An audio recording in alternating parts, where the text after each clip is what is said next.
I never planned to get involved that night. Honestly, I just wanted to go home, heat up leftover pizza, and watch something mindless until I fell asleep on the couch. But life doesn't ask for permission before it drags you into someone else's nightmare. And this nightmare started with a scream.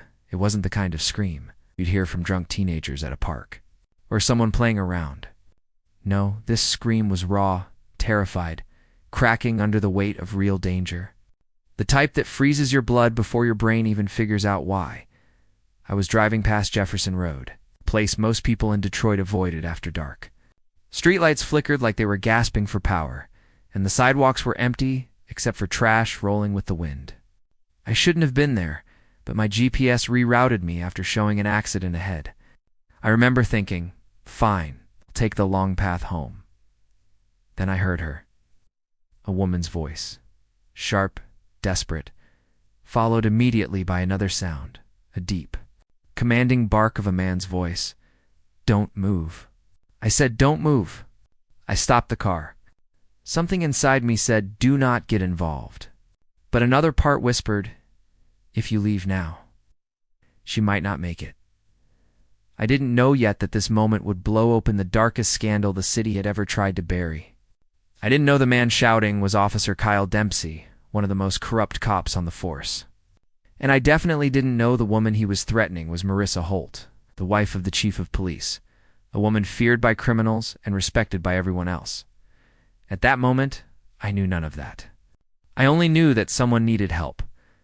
I parked a little down the road, switched off my headlights, and stepped out slowly. The air was cold enough to sting. My heart hammered against my ribs like it wanted to escape. I walked closer, staying behind a broken wooden fence. That's when I saw everything. A patrol car blocking the alley. The door open. The red-blue lights reflecting off the wet pavement, and in the middle of it, Officer Dempsey, tall, muscular, face twisted in some sick excitement. He held Marissa by the arm, gripping her so tight that even from a distance I could see his knuckles turning white. She was wearing a professional black coat, the kind that powerful women wore in meetings. But now it was ripped at the shoulder, dirt smeared across the fabric as though she had been dragged. Her hair was messy, her breath shaking, her eyes fiery despite the fear. I said, stay still. Dempsey barked again. I didn't do anything.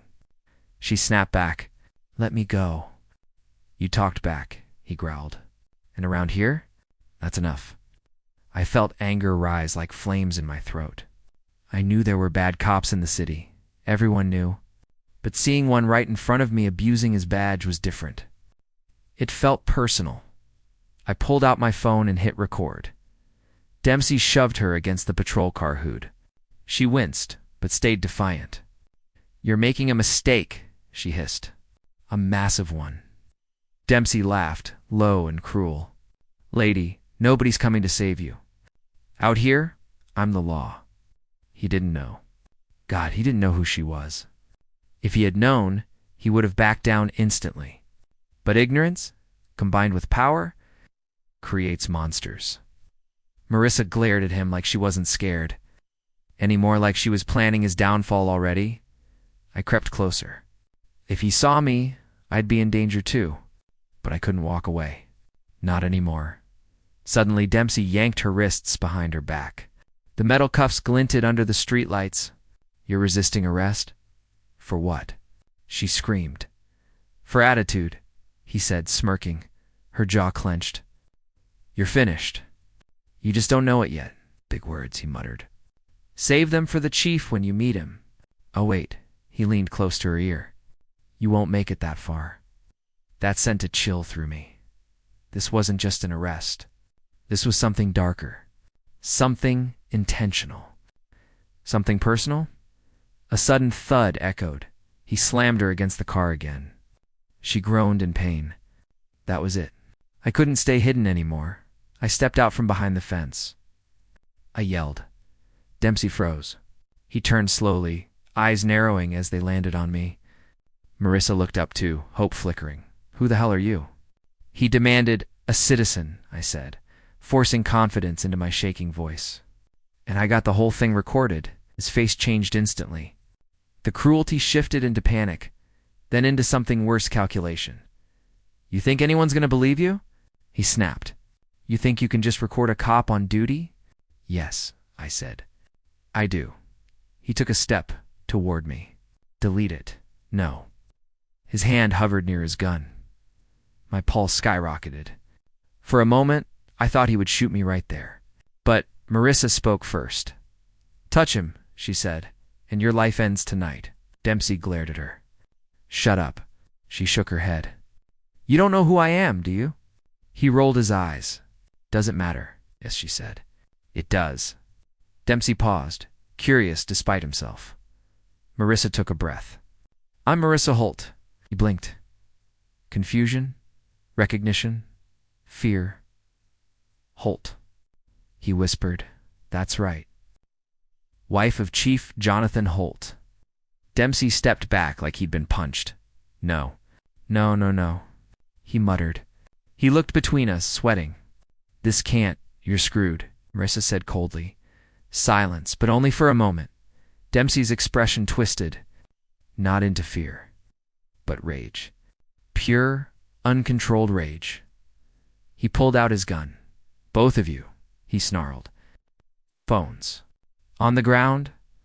Now. And that was the moment I realized something terrifying. Corrupt men don't back down, they double down, and tonight. He was willing to bury us both to protect his secret. The moment Chief Marcus Hale stepped out of his SUV, the air around the station shifted. Officers straightened up, conversations died mid-sentence, and even the dispatch room fell, eerily quiet, almost like the building itself sensed the incoming storm. Marcus didn't slam doors. He didn't raise his voice. He didn't need to. His presence alone was thunder. He walked in slow, controlled steps. Every inch of his 6 feet 4 inches frame radiated authority. His jaw was locked tight, eyes cold, shoulders squared like a man ready to go to war. No one knew what had happened yet. Not exactly, but one look at his face told every officer inside the precinct. One thing. Someone was about to lose their career tonight. A sergeant hurried toward him.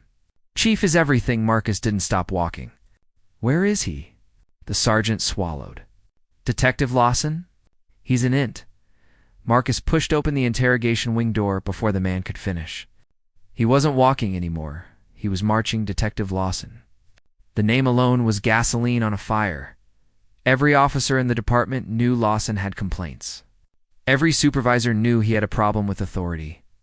Everyone whispered he had a temper, but nobody, absolutely nobody ever imagined he'd be stupid enough to mess with the chief's wife. And not just any wife. Dr. Danielle Hale, university lecturer, community advocate. A woman loved across the city for her work with youth programs. A woman who had never harmed anyone in her life. Marcus reached the observation window of interrogation. Room B inside. Lawson sat slouched in a chair, brows furrowed, looking annoyed rather than guilty. His vest was still on, radio clipped. Body cam removed conveniently before the shift ended. 2 internal affairs officers flanked him. But Lawson didn't look intimidated. If anything, he looked irritated. Like he was the victim here. Marcus pushed the door open. The IA officers jumped to their feet. Chief? Lawson didn't stand. He just smirked. That smirk was the last thread holding Marcus's restraint together. He walked to the table, pulled out the chair across from Lawson, and sat slowly, too slowly. The kind of slow that warns a man he has seconds to save his life. Lawson leaned back. Chief, I don't know what your wife told you, but Marcus's voice was low, controlled, dangerous. She told me you put your hands on her. Lawson scoffed. She resisted. Marcus leaned in. Resisted what? Lawson froze. But only for a moment. Procedure, he answered. Marcus opened a file on the table. Inside were photos Danielle had taken at the hospital, finger-shaped bruises on her arm, red marks on her wrist, the imprint of a police vest buckle against her ribs. He slid the photos toward Lawson. The room fell silent.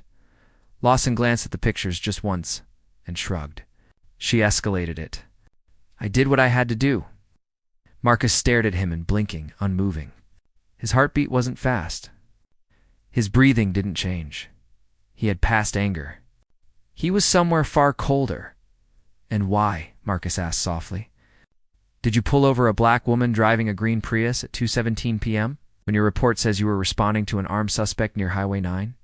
Lawson's fingers twitched. The first crack in his arrogance. I thought her vehicle matched. Lead.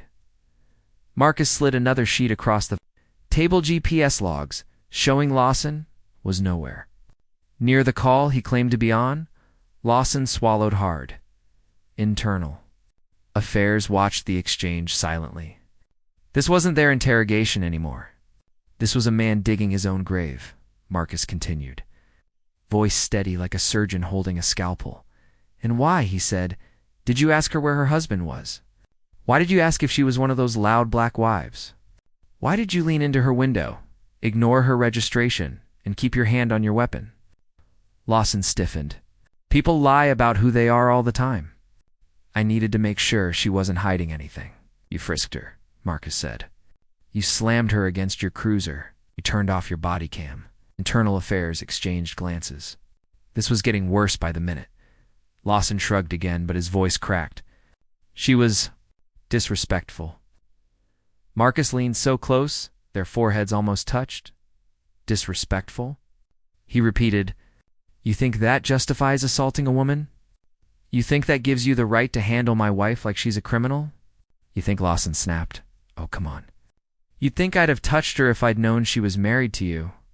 Silence, cold, absolute, suffocating. Lawson realized, too late, that he had just confirmed everything. He hadn't followed procedure. He hadn't followed the law. He hadn't followed anything except ego and prejudice. Marcus stood. The room seemed to shrink around him. Detective Lawson, he said. Voice calm enough to freeze bone, you're suspended effective immediately. Your badge is revoked. Your gun is confiscated. You're under investigation for abuse of authority, excessive force, falsifying reports, harassment, and civil rights violations. Lawson shot up from the chair. You can't do that. I have rights. Marcus moved so fast that Lawson stumbled backward. You lost your rights, Marcus growled. The second you laid a hand on my wife, Internal Affairs stepped in quickly, pulling Marcus back just as Lawson bumped into the wall. But Marcus wasn't done. He pointed directly at Lawson's chest. You will answer for every second you put her through. Every bruise. Every lie. Every threat. Lawson's confidence finally broke. His voice wavered. You're doing this because she's your wife? Marcus stared at him like he was looking at something smaller than a man. No, he said. I'm doing this because you forgot who the hell you're supposed to serve. And because tonight, you messed with the wrong woman. Internal Affairs escorted Lawson out of the room as the door slammed shut. Marcus exhaled for the first time in hours, but it wasn't relief. It was only the beginning, because Lawson wasn't working alone. And Marcus knew it. There was more to this. Much more, and before the night was over, the entire city would know the truth. The ride home that night felt heavier than any case Marcus had ever worked. The city lights blurred past the windshield, but he barely saw them. His hands gripped the steering wheel tight, knuckles pale against the leather. He shouldn't have been driving. His pulse was still a storm, his breath sharp, his thoughts sharper, but he needed to see her. He needed to see Danielle. When he walked into their home, she was sitting on the couch wrapped in a blanket. Her body finally still, but her eyes watching the door as she'd been waiting every second since he left. She stood immediately. He caught her in his arms before she could speak. For a moment, just a moment, time stopped. No uniforms. No investigations. No anger. Just two people holding on after the worst day of their lives. She whispered into his chest. Marcus, I'm sorry. I didn't want to make trouble for you. He pulled back just enough to look at her. The bruises were darker now, deeper, more real. Danielle, he said softly, you didn't make trouble. Someone else did. She nodded, but her eyes held something heavier than fear-guilt. He lifted her chin. Talk to me. She hesitated, and then it came out in a whisper. Marcus. Lawson wasn't alone. His stomach dropped. What do you mean? There was another officer across the street. He didn't interfere. He didn't say a word. He just watched, like he was waiting. Marcus stepped back as the pieces hit him like punches. Lawson hadn't worked alone. He wasn't capable of a move that reckless. He wasn't bold enough to attack the chief's wife without backup, but someone else would be. Someone smarter. Someone with influence. Someone who wanted Marcus destabilized. He took a breath. "Did you see his face?" Danielle nodded. "And I remember his license plate." Marcus froze. A cold, sharp clarity slid through his mind. Strategic, trained, dangerous. He picked up his phone. The deputy chief answered immediately. "Sir, I need a plate run," quietly. The plate hit the system within seconds. The name that came back made Marcus's blood turn to ice. Captain Brad Connor. A man with 20 years in the department. A man with political connections. A man who had openly challenged Marcus's leadership months. Earlier, when new reforms were announced, a man who had everything to lose. If Marcus succeeded, Marcus didn't tell Danielle the name yet. Not until he knew exactly how deep this went. He kissed her forehead. "Get some rest. I'll be back." But she grabbed his wrist. "You're not going alone. Promise me." He hesitated, then nodded. She let him go. But neither of them slept. An hour later, Marcus walked back into the precinct. This time, he wasn't alone. Internal Affairs had already started digging through Lawson's files. They found missing body cam footage, falsified traffic stops, unexplained hours, repeated dead zones in GPS logs. But the real bombshell hit at 2:14 a.m. The IA officer swallowed hard as he handed Marcus a folder. "Chief, you need to sit for this." Marcus DIDN single quotes, TIDN single requests, schedules, communications logs, assignments, all leading to one pattern. Lawson and Captain Connor had been coordinating unauthorized patrols for months, and worse. They had repeatedly targeted the same type of drivers. Black, female, driving alone. Not criminals. Not suspects. Targets. Marcus closed the folder. His jaw clenched so hard it hurt. "We bring Connor in," he said. The IA officer swallowed. "Sir, there's more." He handed over a USB drive. "What is this?" Marcus asked. "A private audio recording pulled from Lawson's locker. Hidden mic. Time-stamped last night." Marcus plugged it into the laptop. Connor's voice played instantly grainy but clear. "Hale's reforms are killing morale. Making us look weak. Someone needs to put pressure on him. Make him feel the heat." Lawson replied, nervous. "Why his wife, though?" Connor laughed, a sound that made Marcus's blood boil. "Because men like Hale don't break on the job. They break at home." The room went silent, breathless, frozen, sickened. Connor planned it. Approved it. Enabled it. He wanted Marcus distracted, unstable, vulnerable. But he had chosen the wrong family. Marcus stood. "Issue an order for Captain Connor? Full suspension. Get him in here tonight." The IA team scrambled to comply, but Connor was already gone. Officers rushed in seconds later. "Chief." Captain Connor cleared out his desk. "His radio and weapon are missing." "And what?" Marcus demanded. He accessed Lawson's locker before he left. The message was clear. Connor knew he was exposed. And he wasn't running. He was preparing. Marcus grabbed his vest. "Put out a bolo. Send units," before he finished the sentence. Dispatch radios exploded with noise. Shots fired. Shots fired at 52nd and Alder. "Officer down, suspect vehicle matches Captain Connor's." Marcus didn't waste a second. He ran by the time he reached the scene. Lights were everywhere. Blue, white. The night air smelled like gunpowder and burning rubber. Officers crouched behind cruisers. Someone screamed for a medic. Another yelled for backup, but Marcus only saw one thing: Connor standing in the street. Gun in hand. Eyes wild. Sweating, desperate, cornered. And behind him, pinned against a wall, was Danielle. The moment Marcus saw her, everything inside him shattered. Connor lifted his gun. Stay back, Hale. She's my leverage. Marcus stepped forward slowly, his hands raised, his voice steady. Brad, look at yourself. Look around. There's no way out. Connor laughed high, manic, hopeless. There was, he yelled. Until you ruined everything? Danielle tried to speak. Connor grabbed her arm. Marcus's vision went red, but his voice stayed ice. Let her go. This isn't the way. Connor shook his head, gun trembling. You took my command, my influence, my future. You made me nothing. So now he shoved Danielle forward. She'll make you nothing too.